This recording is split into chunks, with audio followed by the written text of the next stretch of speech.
빠른 시일 안에 중국이 군사력을 포함한 종합국력 면에서 미국을 따라잡기가 쉽지 않기 때문에 중국이 대미 외교의 기본 틀 하에서 관련된 부분에 대해서는 물러서지 않고 강경한 레토릭을 계속 이어나갈 것이지만 실질적으로 무력 충돌이 있을 것이냐에 대해서는 조금 신중하게 지켜봐야 될 것 같습니다. 현재로서는 크게 한 3가지 정도의 시나리오를 상황에 따라서 적절하게 활용할 가능성이 있다라고 봅니다. 첫 번째는 이제 전면적인 충돌이 아니라 중국과 타이완 사이에는 외도가 있습니다. 중국이 전면적으로 타이완의 본섬으로 쳐들어가는 거 무력 충돌을 하는 것이 아니라 이런 외도를 점령함으로써 타이완 해협의 긴장을 고조시키고 이런 국내의 불안들을 타이완 해협 쪽으로 집중시킬 수 있는 거죠. 두 번째 시나리오는 외도 점령 이후에 타이완에 훨씬 가까운 곳에 펑우 제도가 있습니다. 그러니까 타이완 본섬까지는 들어가지 않더라도 이 긴장이 더욱 고조되고 중국이 통일의 의지를 강력히 보여주기 위해서 외도 장악 이후에 펑우 제도까지 장악하는 그런 시나리오가 두 번째고요. 세 번째는 이어서 본섬까지 들어가면서 사실상의 미중의 전면전을 각오하는 그런 시나리오가 있습니다. 그렇기 때문에 실질적으로 보면 이렇게 전면적인 충돌만 볼 것이 아니라 이런 다양한 시나리오를 해서 다양한 중국의 반응이 나올 수 있는 것을 고려해 두고 우리가 타이완 해협에 관한 문제를 관찰하고 미리 시나리오별로 대응을 준비하는 모습이 필요할 것으로 봅니다. 한국은 현재 상황으로 본다면은 한미동맹을 공고화하는 것이 필요합니다. 그런데 문제는 공고화되어가는 과정이 미중 전략적 경쟁 구도에서 한국이 미국을 선택했다라는 것으로 인식되지 않도록 공고화의 과정을 진행하는 것이 필요하다라고 봅니다.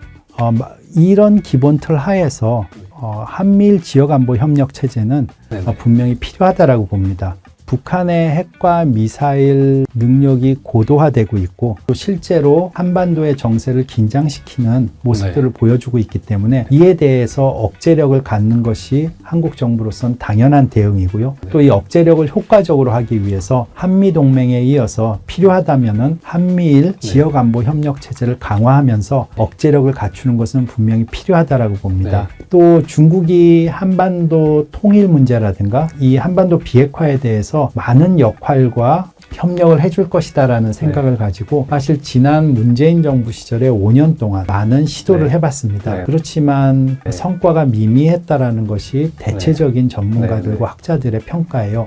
그렇기 때문에 지난 5년에서의 경험에서 같이 과도한 기대보다는 중국이 현실적으로 할 수 있는 부분이 어느 부분인가를 분명히 구분하면서 한중 간의 협력을 만들어 나가는 것이 필요하다라고 생각됩니다.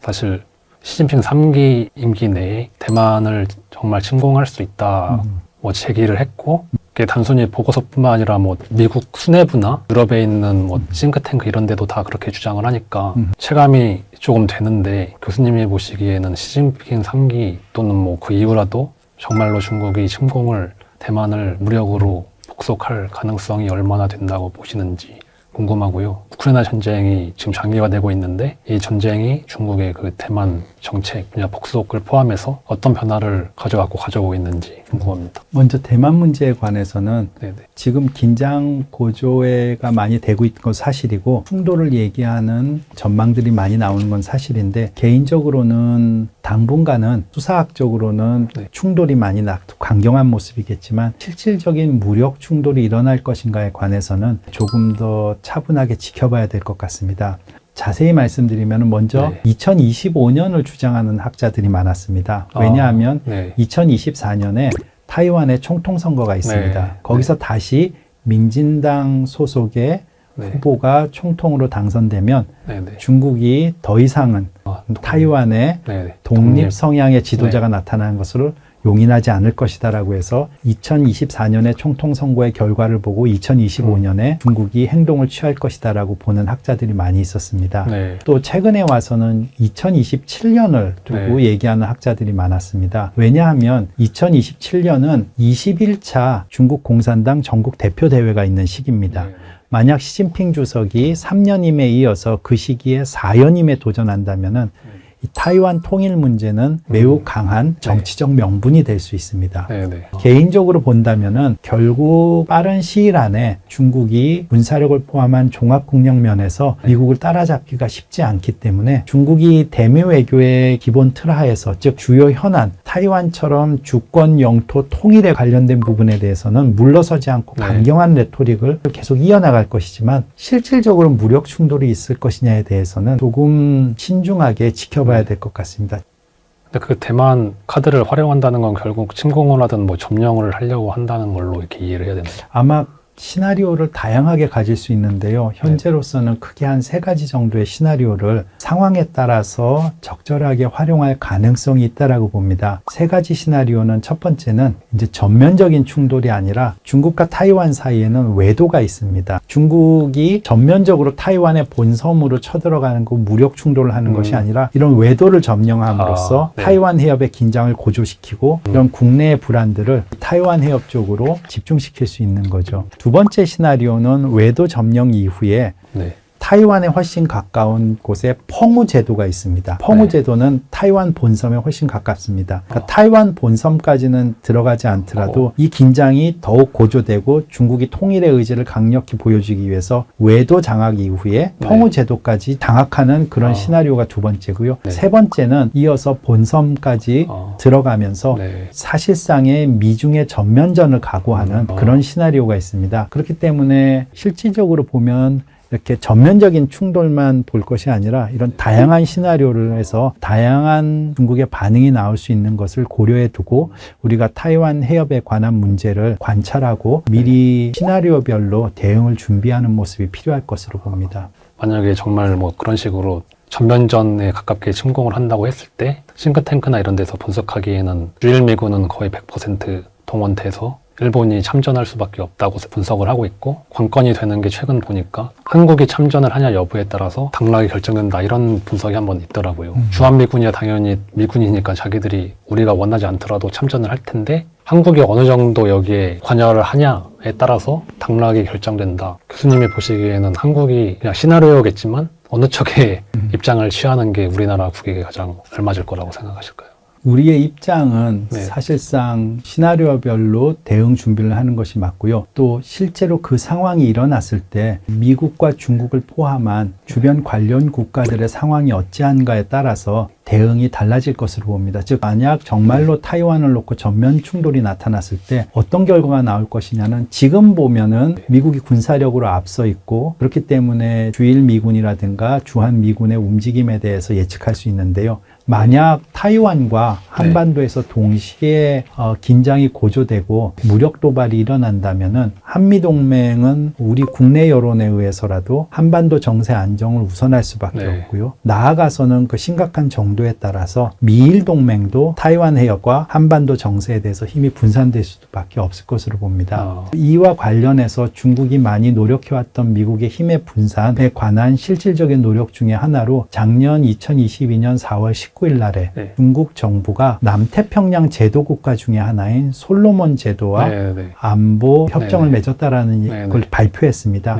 그리고 당시 왕이 국무위원 겸 외교부장이 4월 말에서 5월 초 사이에 이 남태평양 제도국가 8개 국가들을 모두 방문하면서 협력을 강화시켰습니다. 근데 이 8개의 남태평양 제도국가들을 이렇게 선으로 이어보면은 북쪽에는 괌, 하와이, 마샬 제도, 미국령이 있고요. 남쪽으로 보면 호주와 뉴질랜드가 있습니다. 즉 만약에 유사시에 타이완 통일을 이루기 위해서 미국과의 전면적인 충돌을 각오했을 때 미국은 당연히 주변의 동맹과 파트너 국가들이 미국을 돕기 위해서 힘을 타이완 해협 쪽으로 집중시켜 줄 것으로 봅니다. 근데 만약에 그 시기에 한반도에서 무력 도발이 일어나고 중국과 안보 협약을 맺은 이 8개 제도 국가들을 주변으로 해서 만약에 심각한 안보 위협이 나타난다면 호주와 뉴질랜드도 자기의 앞마당에서 군사 안보적인 위협이 나타난다면은 타이완에 집중하기도 쉽지 않고 상황에 따라서는 미국에게 자기의 앞마당에 대해서 힘을 좀 실어달라는 요구를 할 수도 있습니다. 그러다 보니 이러한 힘의 분산 차원에서 본다면은 한국이 타이완 해협의 긴장이 고조됐을 때 한반도 정세는 안정적으로 만들어 나갈 수 있고, 이러한 시나리오를 놓고 미국과도 선제적으로 논의하는 것이 사실은 우리가 준비해야 될 사항 중에 하나다라고 생각합니다.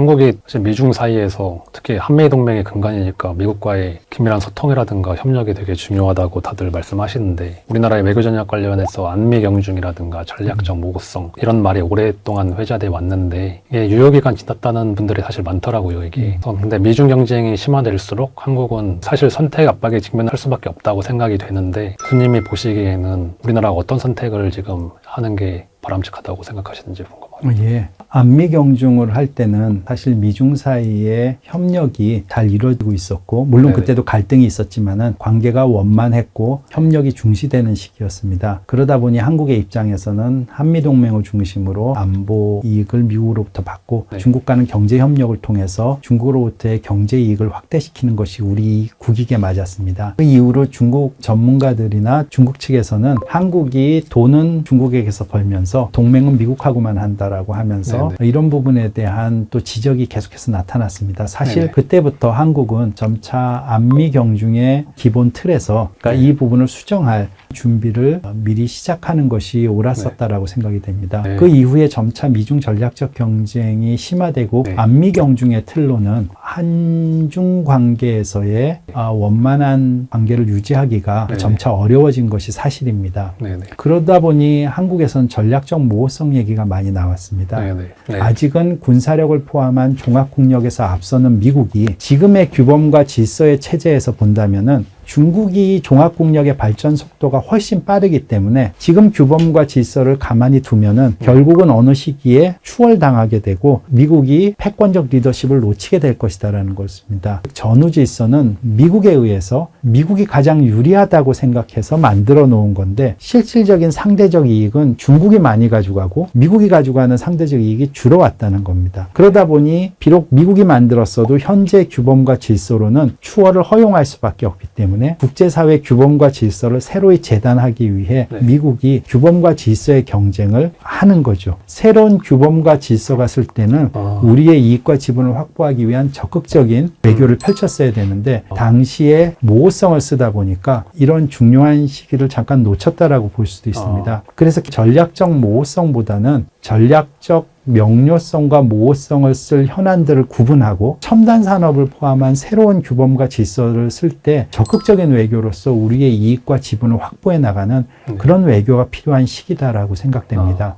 그 관련해서 일본 얘기도 하셨는데 그 지금 정부 들어서 한미일 3국 안보 협력이 되게 속도 내려고 하는 것 같거든요. 예. 근데 전임 정부에서는 사드 3불 관련해서 한미일 군사가 협력이 뭐 동맹으로 발전하지 않는다고 사실 밝혔는데 교수님이 보시기에 지금 정세에서 한미일 안보 협력이 진행되고 있는데 여기에 대해서 바람직한 방향이 뭐라고 생각하시는지 궁금하고요. 한국은 현재 상황으로 본다면은 한미 동맹을 공고화하는 것이 필요합니다. 그런데 문제는 이 공고화되어 가는 과정이 미중 전략적 경쟁 구도에서 한국이 미국을 선택했다라는 것으로 인식되지 않도록 네. 공고화의 과정을 진행하는 것이 필요하다라고 봅니다. 이런 기본 틀 하에서 한미일 지역안보 협력 체제는 네네. 분명히 필요하다라고 봅니다. 북한의 핵과 미사일 능력이 고도화되고 있고 또 실제로 한반도의 정세를 긴장시키는 모습들을 보여주고 있기 때문에 이에 대해서 억제력을 갖는 것이 한국 정부로선 당연한 대응이고요. 또 이 억제력을 효과적으로 하기 위해서 한미동맹에 이어서 필요하다면은 한미일 지역안보 협력 체제를 강화하면서 억제력을 갖추는 것은 분명히 필요하다라고 봅니다. 그렇지만 동시에 중국과의 협력을 통해서 북한과의 대화와 교류를 이어나갈 수 있는 문을 계속 두드리고 또 인도주의적인 접근 분야에서 중국과 협력을 계속함으로써 한국이 한미일과 한중 관계에 관해서 우리의 유리한 전략적 포지션을 계속해서 만들어 나가는 것이 필요하다라고 봅니다. 책에서 그 교수님께서 한미동맹 강화뿐만이 아니라 한일 관계 개선 및 협력 강화가 대국에 대한 견제를 취지로 말씀하신 것 같은데 중국에게 있어서 한국의 전략적 가치를 높일 수 있다고 말씀하셨는데 이걸 뭐 좀 더 구체적으로 좀 말씀해 주실 수 있나요? 그 메커니즘이라고 해야 될까요? 예, 맞습니다. 한미일 지역안보협력체제가 강화되는 것에 대해서 중국이 매우 우려하는 것은 사실입니다. 왜냐하면 미국은 북한의 핵과 미사일 위협이 높아지니까 이를 이유로 해서 한미동맹과 미일동맹을 계속해서 강화시켜 왔습니다. 그리고 최근에 와서는 두 동맹을 연계시켜서 한미일 지역안보협력체제를 강화시키려고 합니다. 물론 북한에 대한 억제력도 유지하겠지만 유사시에는 중국을 견제하는 창으로서의 역할을 할 것이다라고 생각합니다. 그러다 보니 중국의 입장에서는 한미일 지역안보협력체제가 강화되는 것에 대해서 이미 오래전부터 우려를 해왔습니다. 그런데 한국과 일본과의 관계가 계속해서 나빴기 때문에 도리어 중국은 그 부분에서 안심했었습니다. 그런데 한국의 입장에서 본다면은 중국이 한국에 대해서 전략적 가치를 낮게 보거나 또는 한국에 대해서 전략적으로 가치가 떨어져 있는 모습도 있었습니다. 그래서 개인적으로 제 글에서 밝혔던 것으로는 한일 관계가 투트랙 방식으로 협력을 강화하는 것이 필요하다는 거였습니다. 협력할 수 있는 국가들과의 원활한 협력을 찾아내는 것이 한국이 추구해야 될 외교고 그것이 한국의 미중 전략적 경쟁 구도 하에서 한국의 이익을 확대시키는 하나의 방안이다라고 생각됩니다. 아까 말씀드린 대로 한일의 협력이 필요하고 한미일 지역안보협력체제가 강화되는 것이 한국의 대중 외교에도 일정 부분 필요하긴 있는데 과연 그 적절한 선을 어디에다 두느냐가 사실은 매우 세밀하게 우리가 준비해야 될 사항으로 봅니다. 한국이 미국을 선택했다라고 한다면 또 한중 관계가 중국이 한국을 전략적으로 접근하기보다는 한국을 아예 적대시할 수도 있기 때문에 한일 관계 협력, 한미일 지역안보 협력 체제의 선을 과연 어디까지 두고 또 그 과정의 속도 조절을 어떻게 할 것인지 또 어느 분야까지 협력을 할 것인지 이런 부분들을 아주 세밀하게 우리가 준비하고 미리 우리의 그 생각들을 정해놓는 것이 매우 중요할 것이다라고 봅니다. 한국이 우리가 중국하고 또 잘 지내야 되고 협력 관계를 뭐 미국과 한미일 지역 협력 체제를 추구하지만 뭐 중국과 관계를 잘 유지하려고 세밀하게 조정을 해야 된다. 뭐 이렇게 말씀하셨는데 그중 하나가 사실 북한에 대한 어떤 지렛대라고 할까요? 그런 역할을 해줄 수 있을 거라는 그런 말씀을 이렇게 들었는데 근데 우리가 사실 중국에 공을 들이는 이유가 경제적 이유 같은 것도 있지만 북핵 문제에서 역할을 해주리라는 기대가 있어서 그런 건데 그럼 교수님이 보시기에 그럼 중국이 정말 이 북핵 관련해서 역할을 해줄 어떤 진심 어린 의지나 이런 게 있다고 봐야 될까요? 개인적인 생각에는 이런 이분법적 접근보다는 그 사이에서 가장 한국의 이익을 극대화시킬 수 있는 선이 무엇인지를 찾아나가는 그리고 그 부분을 세밀하게 찾는 것이 필요할 것 같아요. 아까 말씀드린 대로 중국은 우리가 원하는 대로 북한에 대해서 움직여줄 것이다라고는 생각하지 않습니다. 왜냐하면 북한에 대해서 갖는 한국과 중국의 이익이 다르기 때문이에요. 중국의 입장에서 본다면은 한반도에서 비핵화가 되는 부분도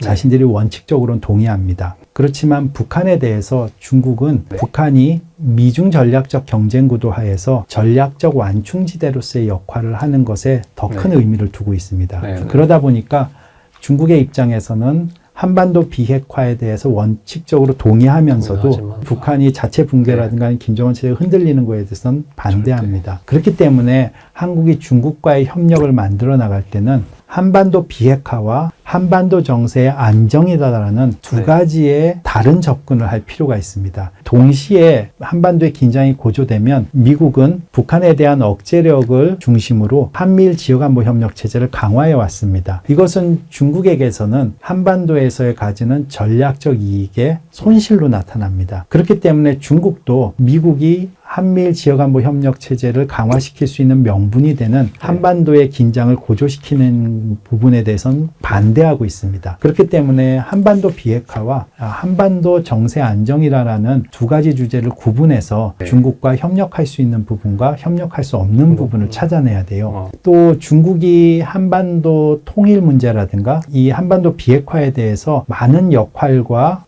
협력을 해줄 것이다라는 생각을 가지고 사실 지난 문재인 정부 시절에 5년 동안 많은 시도를 해봤습니다. 그렇지만 성과가 미미했다라는 것이 대체적인 전문가들과 학자들의 평가예요.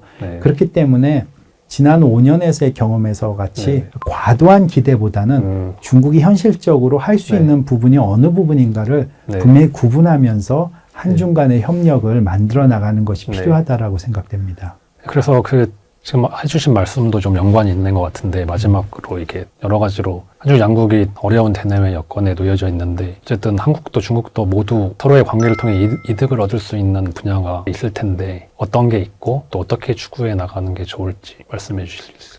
예, 다양한 분야에서의 협력이 여전히 협력할 수 있는 부분이 남아있다라고 생각됩니다. 그 중에서도 특히 경제 분야에서 한중 간에는 필수적으로 협력해야 될 부분이 남아있다라고 봅니다. 근본적으로 보면은 한중 사이에 경제 협력이 원활하게 진행됐던, 즉 수교 이후에 계속해서 한중 사이에 경제 협력이 확대될 수 있었던 것은 동북아 국가들 사이에서 나타나는 국가 간 산업 분업화 구조가 원만하게 진행이 됐습니다. 전반적으로 보면 일본이 핵심 기술과 부품을 만들고 한국이 그걸 수입해서 중간 제품을 만들고 네네. 그걸 중국에 수출하면 중국이 그걸 완제품으로 조립해서 세계 시장에 파는 모습이 있었습니다. 네네. 네. 근데 점차 중국에서 임금이 오르고 네. 한국이 가진 중간재 제품에 대한 기술과 생산 능력은 거의 따라잡은 상태입니다. 네, 네. 그러다 보니 한중 사이에는 이 산업 분업화 구조가 부서졌다라고 볼 수 있습니다. 네. 그러다 보니 한국과 중국이 경제 협력을 만들어 나갈 때 서로 부딪히는 부분이 많이 있습니다. 네. 그렇지만 경쟁은 경쟁대로 하는 것이 필요하고 또 협력해야 되는 부분, 특히 한중 사이의 산업 공급망의 안정이 중국에게도 필요하고 한국에게도 필요합니다. 그래서 한국은 첫 번째로 한중 사이의 산업 공급망을 안정적으로 유지하면서 경쟁 분야에서 경쟁을 하더라도 네네. 서로 협력할 수 있는 새로운 영역을 확대해 나가면서 거기에 대한 경제 협력을 찾아 나가는 것이 필요하다라고 봅니다. 한중 사이에 서로의 경제적 이익을 확대시키는 그런 노력이 이어지기를 기대할 수 있을 것 같습니다. 예, 오늘 국립외교원 김한권 교수님 모시고 중국의 정치 외교를 중심으로 해서 궁금증 풀어보고 우리나라가 나아갈 방향에 대해 생각해보는 시간을 가졌습니다. 다음 시간에도 좋은 게스트 모시고 한국을 중심으로 주요한 글로벌 사안들에 대해 살펴보도록 하겠습니다. 감사합니다. 감사합니다.